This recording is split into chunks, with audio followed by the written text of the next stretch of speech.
On the day Jason and I got engaged, I discovered that my fiance and my younger sister had become romantically involved. I accidentally overheard them professing their love for one another, and the revelation nearly made me ill. Jason and I had maintained a long-distance relationship for 7 years, starting from our sophomore year of high school up to the present. Throughout those years, Susan, my sister, had always trailed me, addressing Jason as her brother. To me, they had always appeared as siblings. While Jason treated Susan like a sister, her true feelings toward him were unclear. Susan is my younger sister from my father's side. We share the same father, but have different mothers. My parents divorced early on, and my father, who had always been proud of my talents, concentrated his attention on me. As a child, Susan was endearing with her plump cheeks and tendency to drool, and she loved cuddling with me while sleeping. However, as she approached kindergarten age, her innocence faded. She occasionally showed signs of resentment, blaming me for things beyond my control with statements like, "Dad, if you want to hit someone, hit me," or "I'm so scared when you two argue. Sister likes it, so give it to her."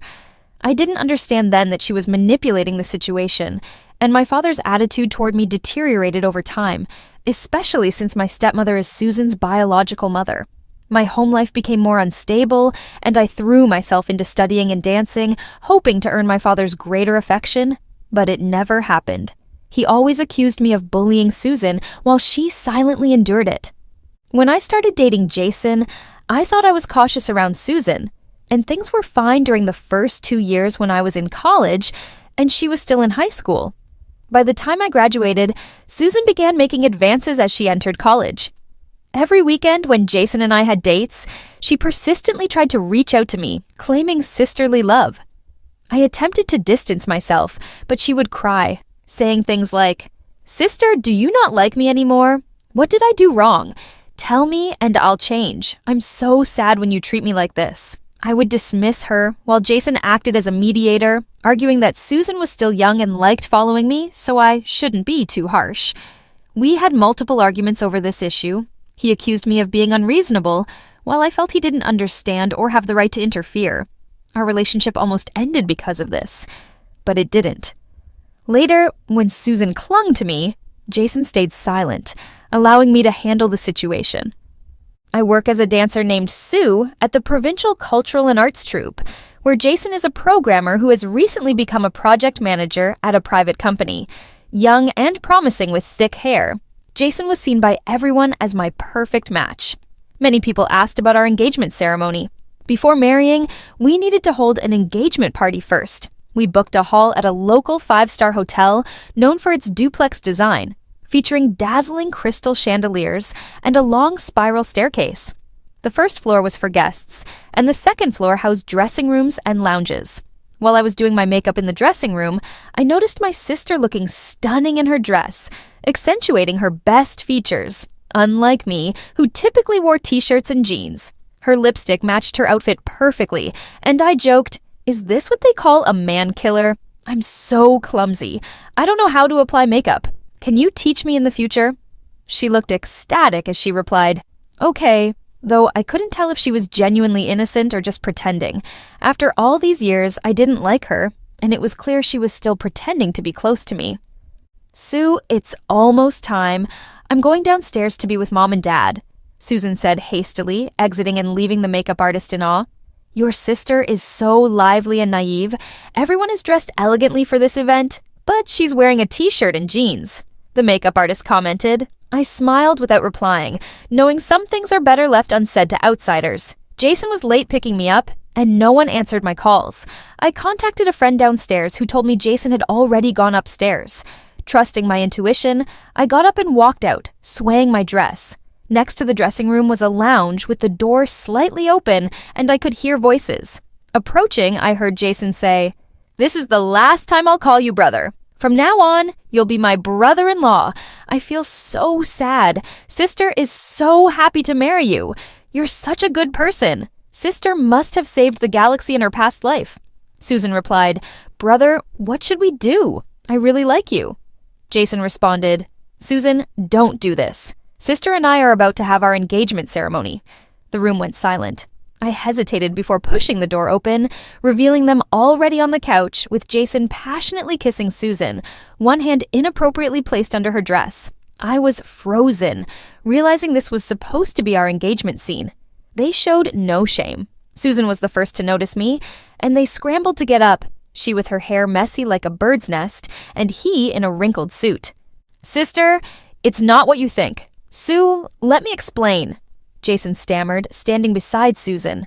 Their positions were too obvious.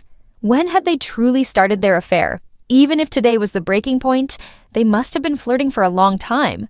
I looked at Susan, trying to force a smile.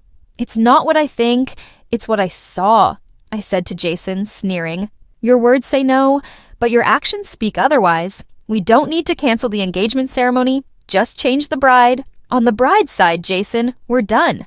Act as if I never knew you." I turned and left, tears streaming down my face as years of love were effortlessly destroyed. Susan followed, grabbing me and falling to her knees, slapping herself across the face. The sharp sound echoed downstairs, leaving only her pleading cries in the vast space. "Sister, forgive me and Jason. This time, it wasn't intentional. I was mentally prepared to call him brother-in-law. We didn't do anything wrong. Please believe me, and let's proceed with your engagement properly," she begged. Her words made me laugh in anger. How could we continue with the engagement under these circumstances? Should we ignore the obvious problem?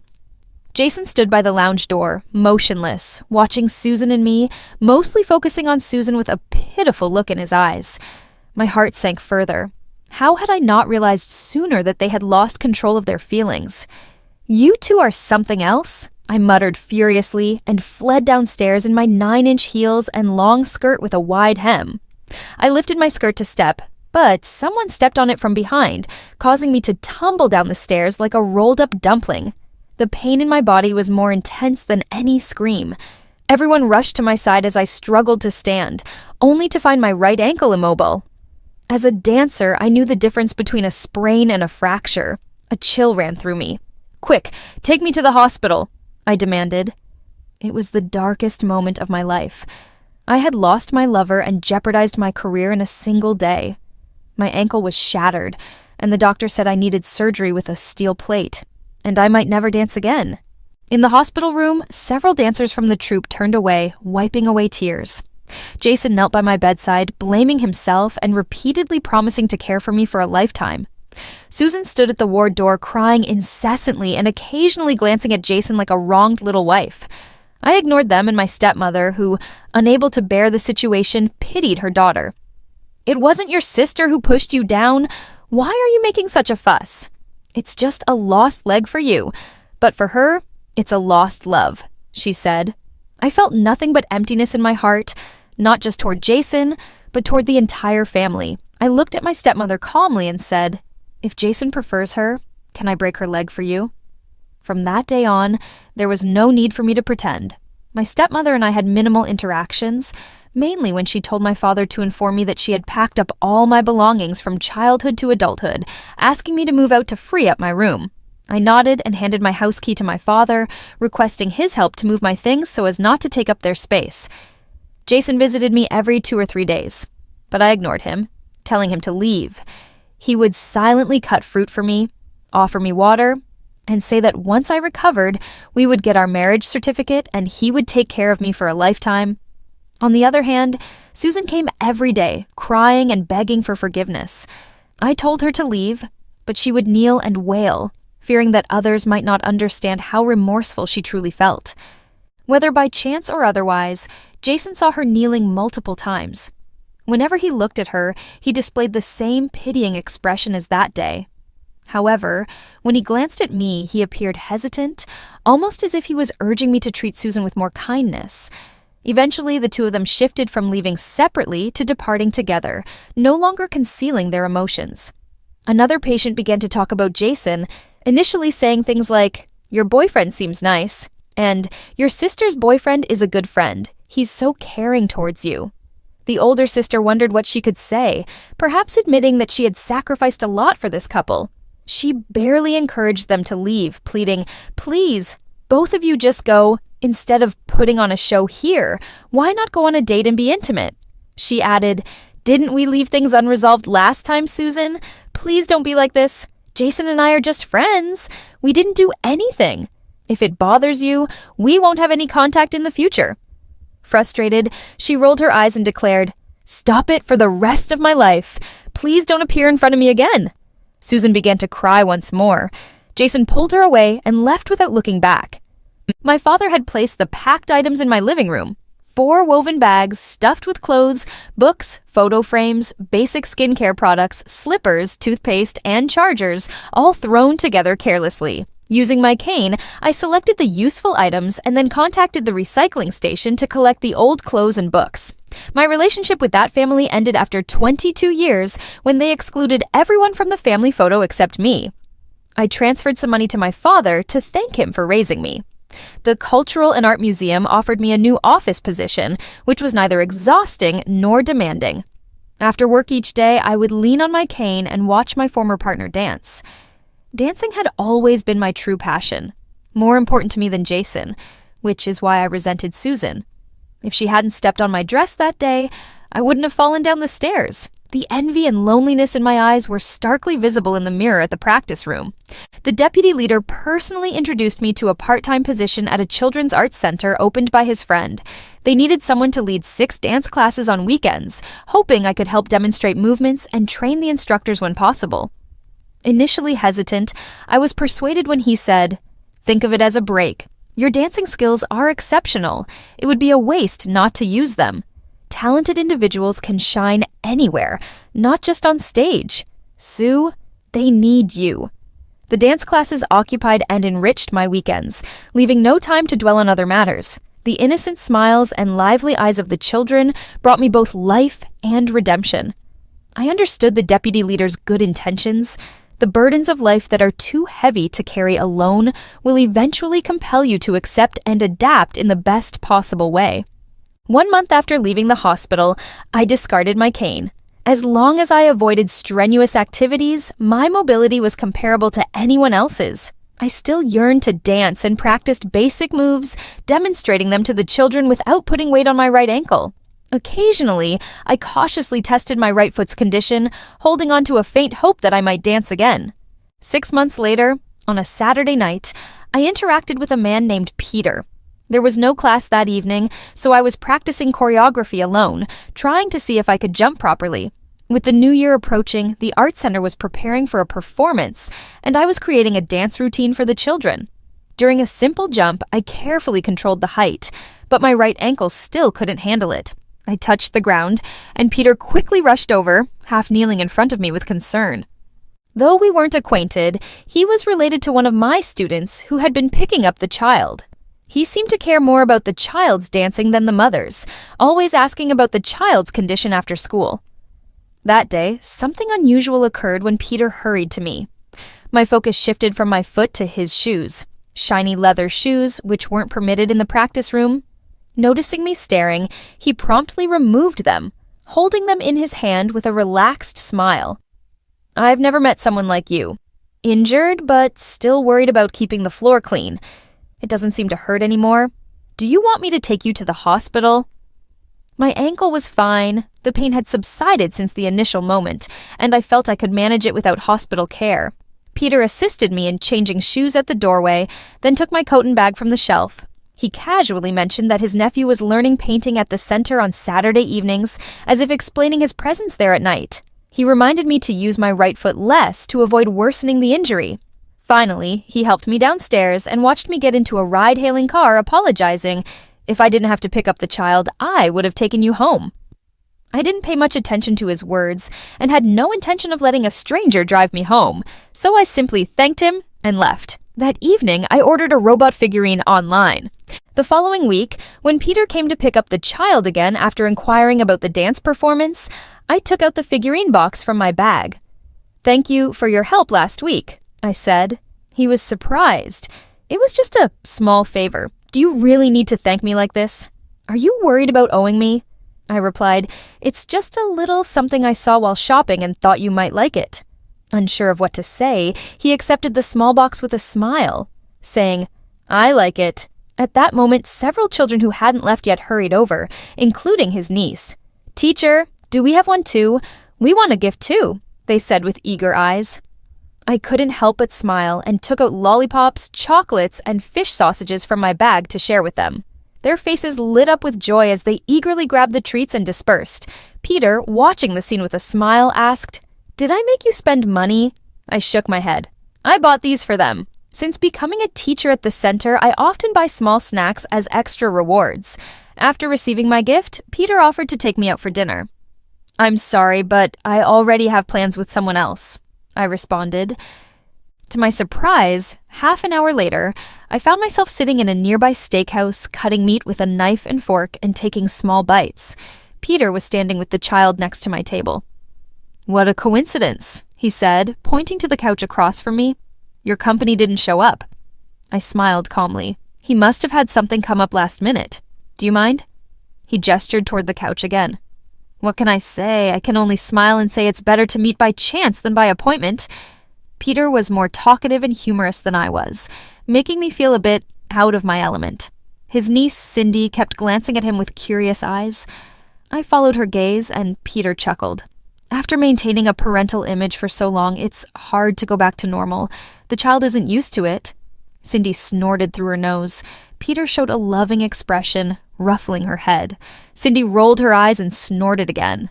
I felt a pang of envy at their family dynamic. Since my mother left, I had no contact with her. My father's attention was solely on my stepmother and Susan. That evening, I received a friend request from Peter. He had added me through a business card exchange from Cindy's mother, which is how I learned his name.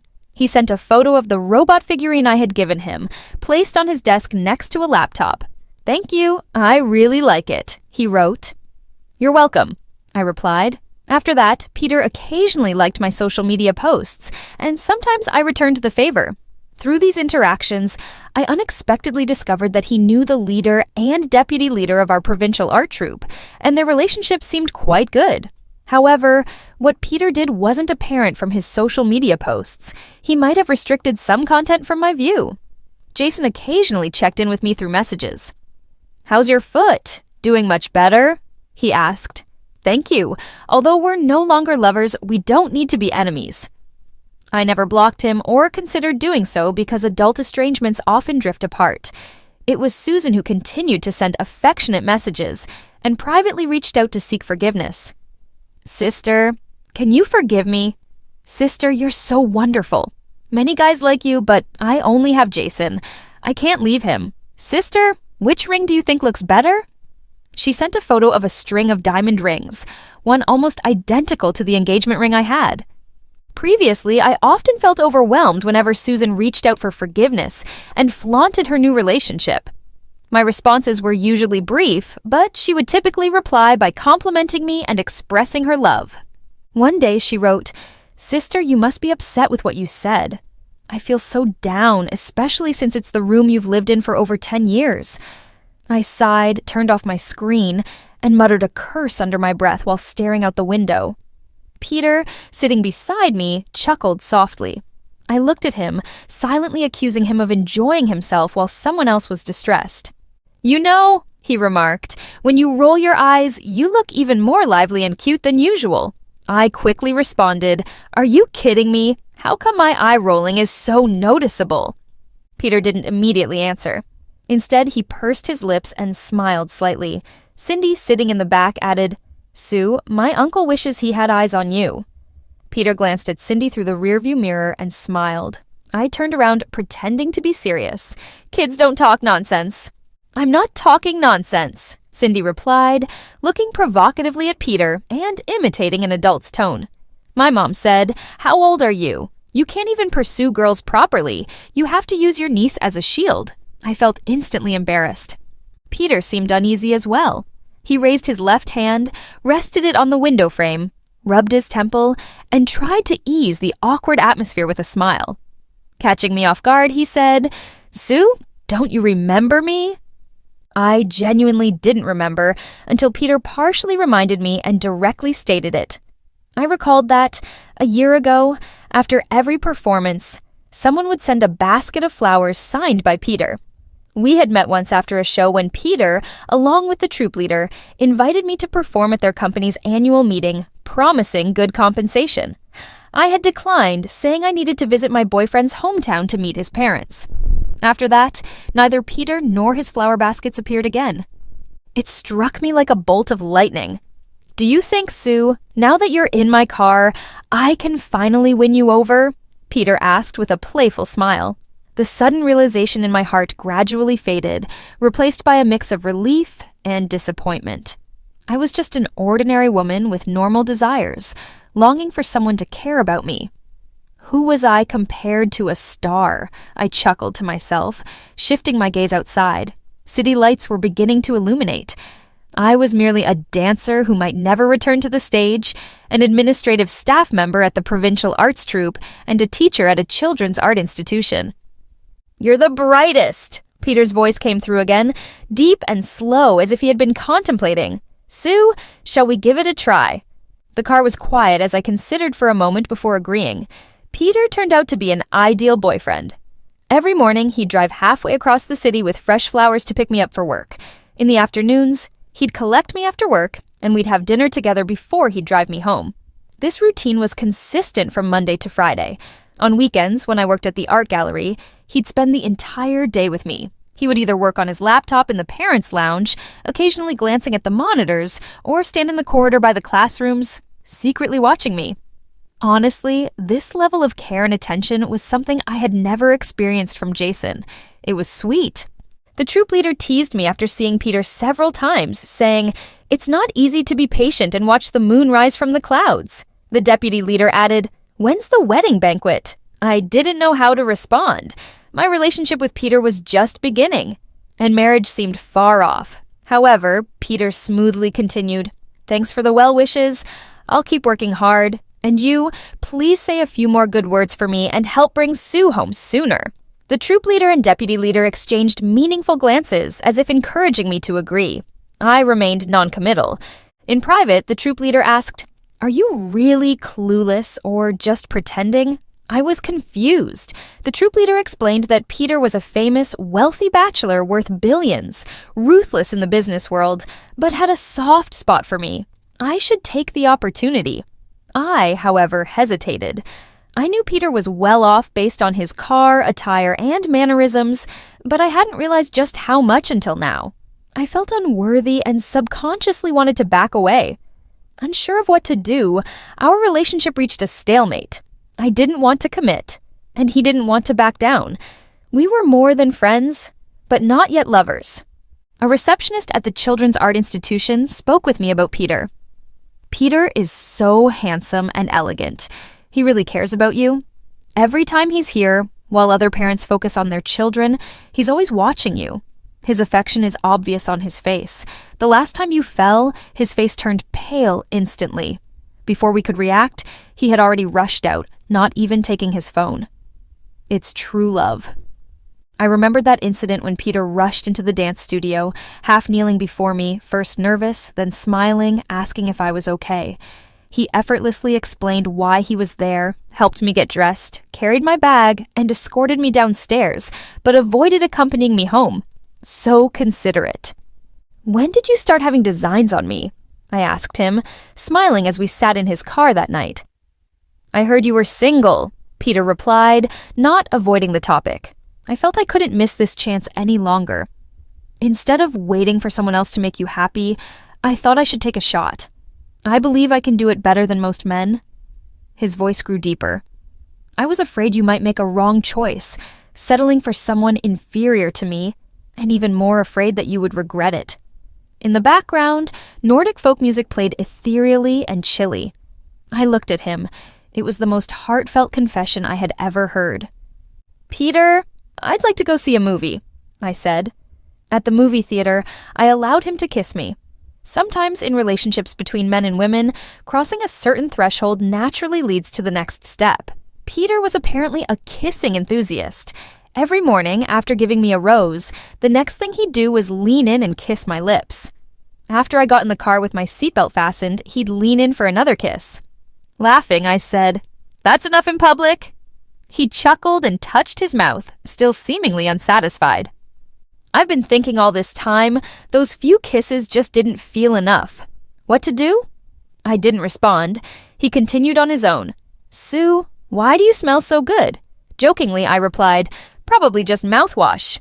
He joined in the laughter. When we arrived beneath the art troupe building, the familiar routine repeated.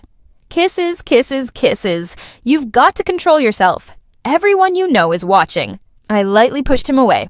"Everyone in the troupe knows I'm pursuing you. What's there to control?" Peter said, embracing my waist tighter with one hand. "Besides, I've already exercised a lot of self-control." His words trailed off as his gaze dropped to my lips. My heart raced, and my mind filled with inappropriate yet beautiful images. I almost wanted to run away. A low chuckle came from behind. I never knew that being in a relationship with a mature man could be so sweet, even sweeter than a first love. With Peter, he knew exactly when to act and when not to, giving me the utmost agency in his words. After taking 99 steps, I'll extend my hand on the final step. You just have to place your hand in mine. And that final step, he would still take it as long as I didn't retreat. It would all be fine under the night sky beneath a towering clock tower. Peter held me close, regret lacing his voice. "I missed you for so many years." At that point, I was already on my way to meeting my boyfriend's parents. "If you show up now, you'd be a homewrecker," I mumbled in his arms. Remember, we hadn't even reached the point of meeting each other's parents yet. It was as if I were a thorn in his side. As he held me tighter, his nose rubbing against mine, he added, "Apart from seeking my wife's opinions, my marriage doesn't need to concern anyone else. Whoever it is, they're just being informed. So, wife, when do you plan to marry me?" I remained silent. I decided to retract my assessment of him being a mature man. We had only taken 999 of the agreed-upon 1,000 steps, and he was already trying to cross the last one, assuming the title of wife without consulting me. "Are you with someone else now?" Jason's booming voice echoed over the phone, interrogating me without even using polite language. I was taken aback. "Jason, we've been broken up for so long. You and Susan have a child. Can I have a boyfriend?" I shot back, "What child? Have you forgotten?" "We're engaged," he declared. "It was you hugging Susan that day, wasn't it? That's when we ended things. You're not cut out for this kind of deceit." "What breakup? When did I ever agree to break up?" she retorted. "You've been the one avoiding me all this time," he continued. Peter took the phone from my hand without hesitation. "Jason, isn't that right? I'm Peter, Susan's current boyfriend. Please stop harassing my girlfriend or I'll have to involve the police." As Peter finished speaking, he hung up and immediately blocked Jason's number. I stared at him in disbelief. "That's my phone. Did you just block someone without my permission?" He smiled. Sometimes a girlfriend needs to listen to her boyfriend. He handed the phone back to me, revealing his possessive side for the first time. Jason and Susan must have noticed me with Peter that very day because following Jason's call the previous day, Susan appeared at my doorstep outside the art institution's practice room the next day. I saw her standing just behind Peter, chatting as if they were merely concluding a conversation, her face beaming with a smile. My heart skipped a beat. I had been hurt by her once before and feared she was trying to recreate the past. "What are you doing here?" I asked, filled with more hostility than when she used to pester Jason and me. Peter approached, glanced at Susan with a raised eyebrow, seemingly questioning something. Susan looked resentful. "Sister, I miss you. It's been so long since I last saw you," she continued. "Mom and Dad miss you too. When are you coming back?" she asked Peter earnestly, then turned to me stammering, "Peter, please talk to Sis for me." Unable to contain my anger, I tried to leave, but Peter caught up and asked if I was upset with him for talking to other women. "I'm not mad at you, I'm just uncomfortable," I sighed bitterly. "Peter, we've only just met, and now we're supposedly brothers and sisters. I didn't ask her to call me sister." Peter smirked confidently. "Sue, are you jealous? How about you call me brother too?" I glared at him as he persisted. "If you call me brother, I guarantee no one else in the world would dare to use that title." I rolled my eyes at his serious expression and couldn't help but laugh. What a twisted sense of humor, such a disgusting nickname. As it turned out, Peter indeed had a warped sense of humor. Later, during specific moments like arguments or intimate times, he would switch to using that nickname. Over the years, Susan developed an affection for Peter. Whenever I had something, she would admire it and often take it away. After that encounter, she frequently visited the art institution on weekends, ostensibly to apologize to me. But in reality, she was just trying to get closer to Peter. "Be careful of your little sister. She's like a tea serpent," Peter warned. I had rejected her numerous times, but she kept coming back, I acknowledged with a grunt. My time with Peter wasn't as extensive as with Jason before, but for some reason, I had faith in him. Men of his caliber could easily have beautiful women with just a gesture. He didn't let me down. "I don't appreciate being called that, Susan. You'd better address me as Peter or brother-in-law, even though you're my sister. Please respect yourself. Whether I'm good or not has nothing to do with you. I don't want Sue to misunderstand. I am not your Jason. Your tactics won't work on me. I can clearly tell a stone from a gem." These were the words the receptionist conveyed to me, along with some compliments. "Peter is so handsome," she said. "He interacts with Susan with a commanding presence. I've never seen a man reject a woman so firmly. You should get married soon." After Susan clashed with Peter, she sought my attention persistently, refusing to give up. She cried in front of our parents, picked up their children, and asked if I was still angry with her because I was blaming her. She explained that this was why her brother-in-law Peter was ignoring her. She admitted her mistake, stating that she only had one sister and nothing was more important than that. She asked how she could be forgiven. Did she have to kneel and beg? She cried intensely as if fainting. Moments later, many onlookers pointed fingers. "How can siblings hold grudges? Isn't it natural for an older sister to yield to her younger sister?" I sighed in frustration. Who says the older sister must always give in to the younger one? What if the younger sister is deceitful? I addressed the crowd. The best way to handle such manipulation was to confront it publicly. At my engagement ceremony, my sister confessed her love to my fiancé, and they ended up entangled in infidelity. My sister stepped on my skirt, causing me to fall down the stairs and break my leg, rendering me unable to dance. She acted overly sorrowful and delicate, frequently kneeling to apologize and forcing me to forgive her. "Would you dare to have a sister like that?" I pointed at Susan. Her mother responded, "I only lost a leg. What she lost was love." I couldn't comprehend how she, the third party, could label it as love. It was even more absurd that while I was in the hospital, she was seeing my fiancé behind the scenes. She asked her mother to evict me from the house, wanting to transform my room into their lover's nursery. After months of no contact, upon seeing I had a new boyfriend, she returned. My voice grew louder, expressing the truth in anger. "Susan, have some shame." The spectators shook their heads, seeing through Susan's fake tears. "I can't believe she's crying so pitifully." It turned out she had been pretending to be a third party and pushing Sue down the stairs. Such a person deserves public condemnation. Sue didn't take it further. She had crossed the line. Did seeing Sue with a good man make her want to seduce a new brother-in-law? Shameless. The biggest difference between acquaintances and strangers is that acquaintances, bound by courtesy, only gossip behind one's back, while strangers insult openly, making it harder to endure. At the engagement ceremony back then, many people seemed uneasy but stayed silent. Susan fled, covering her face. Peter stood firmly by my side, smirking with one hand on my waist. Seeing Jason again after a full 10 months, he looked more haggard than ever, with deep dark circles under his eyes, cracked lips, and a cut on his chin from shaving. If not for his neat attire, well-groomed hair and shoes, and the bouquet of roses he held, I might have thought he had just emerged from a coal mine in Shanghai.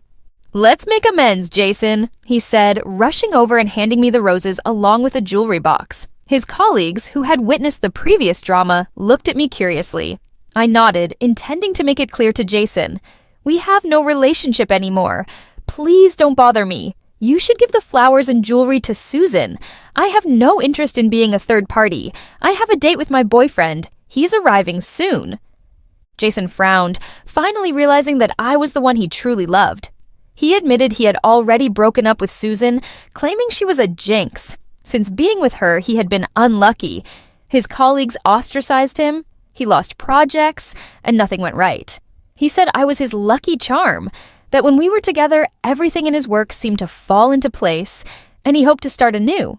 He opened the jewelry box, revealing a sparkling diamond ring, the same one prepared for our engagement, but left unused. Susan had once taunted me with this ring, saying, "Leave this ring for someone else. I don't need it." It turned out, hearing someone speak when you no longer love them is torture. When Peter appeared at the company's entrance, I was almost elated. I had only one thing to tell Jason. "Sorry, my boyfriend is here. If everything goes smoothly, I'll marry him, so don't come looking for me anymore." Peter and Jason, honestly, I had never compared them before, but at that moment, seeing both together, the only word that came to mind was inferior. Peter's tall stature and handsome face exuded an elite aura, both inside and out, while Jason, with empty eyes, looked as though he hadn't slept in days. More importantly, Jason seemed to recognize Peter. His eyes showed hesitation, mostly disbelief. And finally, he stammered, "Peter?" then quickly left. "Is this your way of intimidating a rival?" I asked Peter. He didn't answer, instead changing the subject. "I just heard someone say they're going to marry me. That was just a tactic. Don't take it seriously." "Peter, this isn't a strategy," I responded, my voice slightly wavering. Peter reached into his pocket and took out a jewelry box, extracting a ring he clearly had kept for this moment.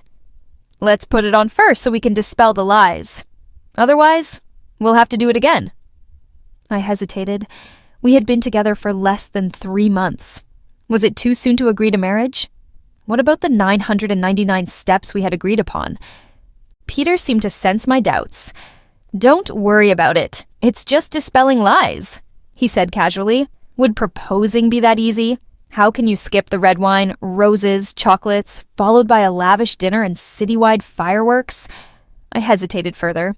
The ring he gave me was clearly expensive, with a diamond at least 3 times larger than the one Jason had given me. "It's fake," I said. Sensing my uncertainty, Peter slid the ring onto my finger. I laughed as I hung up the phone.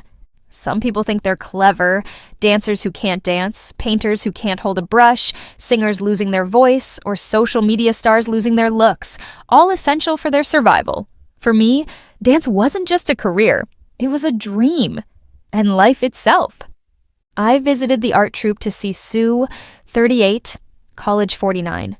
She stood outside the practice room, watching others dance through the glass door, her expression moving me deeply. Sue wasn't a prodigy. She became our troupe's lead dancer solely through hard work. The troupe leader had said, "Unfortunately, her choice in men isn't good." I had chosen the Children's Art Museum for work. Cindy was already studying there, and I took on the role of picking up and dropping off the kids, making my sister's life more relaxed, which she teased me about. "Cindy, you better support your uncle in the future. Whether you get an aunt depends on you." Cindy agreed readily. From then on, I had the chance to interact with Sue. After school, I would ask about her child, and she never grew tired of answering. Trying to adapt to this new life, the only concern was that Sue often danced secretly, testing her injured foot. I sat in the parents' rest area, eyes fixed on her, palms sweating. The rest of the story you all know. She fell. I helped her up, and we finally began our relationship. Dating, kissing. The feeling of being in love was wonderful. Sue was sweeter and softer than I had imagined. I regretted not being bolder back then. As for Susan, I firmly declined her advances. Women like her are common in life, thinking they're young and beautiful, believing that by offering themselves, men won't refuse. They think conquering men means conquering the world. Jason not only blinded his eyes, but also clouded his judgment, choosing stones over stars. I blame him. The only thing he did wrong was that since he chose Susan, he shouldn't have lusted after a past flame. He handed the disgusting old engagement ring to both Sue and me. I slyly hinted to the boss of the software company that our African branch needed staff to develop it. Jason was sent away with a plane ticket. It took half a year for someone to operate on Susan's leg, mirroring Sue's injury.